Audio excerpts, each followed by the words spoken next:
Welcome back. We're getting ready to once go again back into the book of Jubilees. We're going to do chapter 15 this time, and once again it'll be read from the Ethiopian Bible English.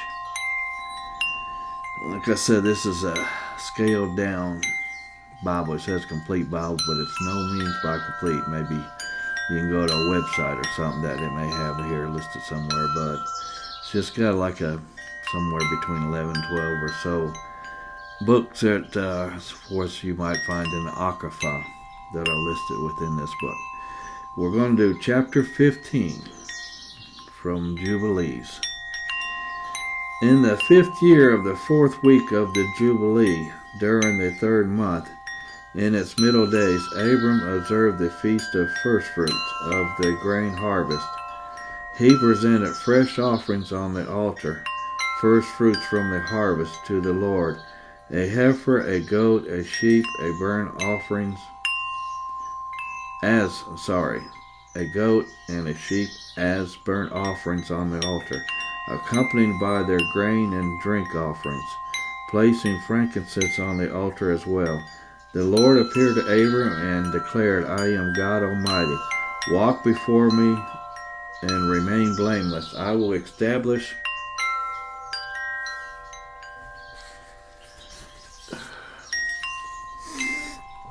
my covenant between me and you, and I will greatly multiply your descendants. Abram fell face down, and God spoke to him, saying, Behold, my covenant is with you. You shall become the father of many nations. Your name shall no longer be Abram. From this day forward you shall be called Abraham. For I have appointed you as a father of many nations. I will make you exceedingly fruitful. Nations and kings will come from your descendants. I will establish my covenant with you and your offspring throughout their generations as an everlasting covenant, to be your God and the God of your descendants after you. The land where you have dwelled as a foreigner, the land of Canaan, I will give to you and your descendants as an everlasting possession.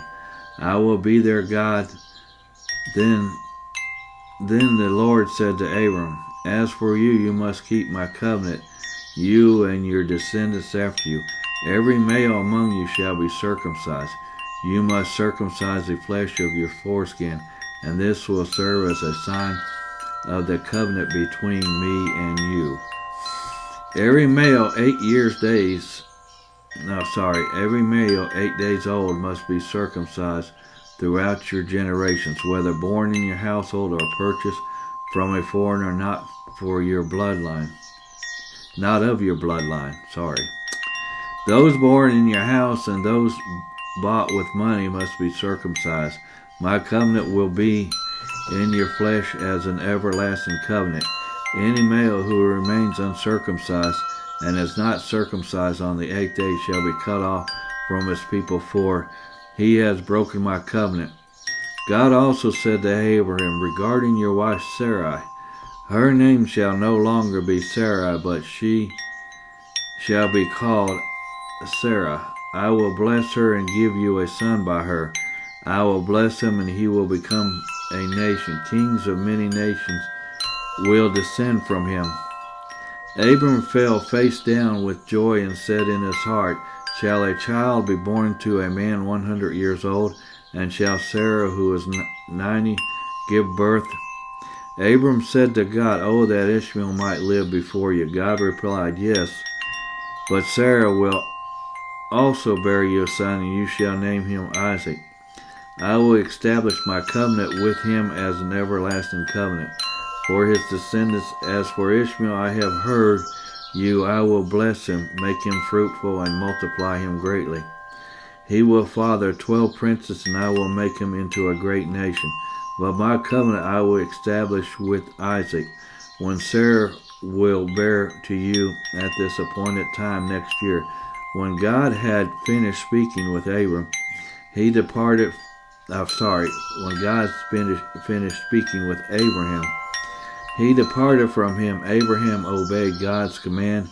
he took his son Ishmael, all those born in his house, and everyone he had acquired, every male in his household, and circumcised the flesh of their foreskin on that very same day.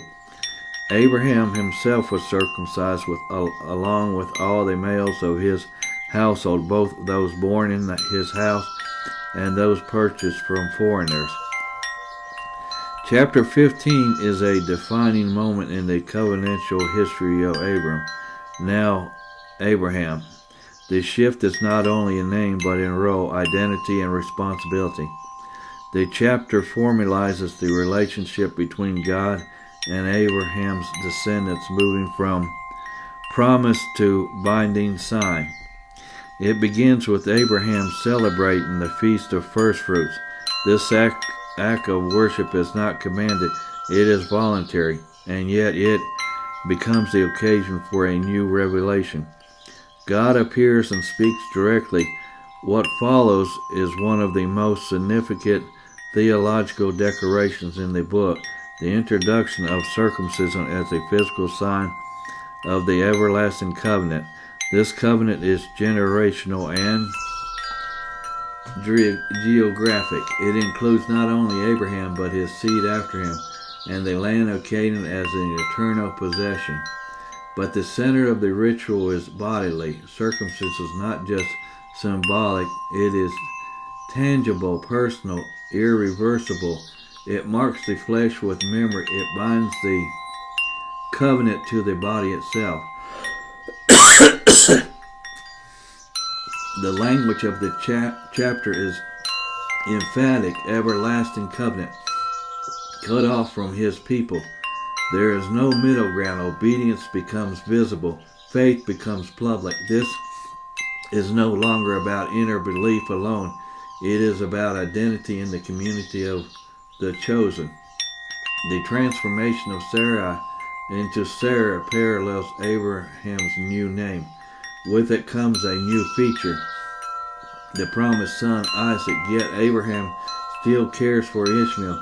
His prayer for the boy reveals that covenantal exclusively does not cancel paternal love, and God responds with nuance, blessing Ishmael. Let me read that again and spell that word out. Exclusively does not cancel paternal love, and God responds with nuance, blessing Ishmael, but reserving the covenant for Isaac. The chapter ends with obedience. Abraham circumcises not only himself but every male in his household, including servants and foreigners. The covenant is comprehensive. It reaches beyond family lines and blood. What matters is not origin but participation. Jubilee presents covenant not as theory but as transformation. The body is changed, the house is changed, and history itself takes a new direction. This was chapter 15, once again read out of the book of Jubilees, once again from the Ethiopian Bible in English. This was chapter 15 from the book of Jubilees.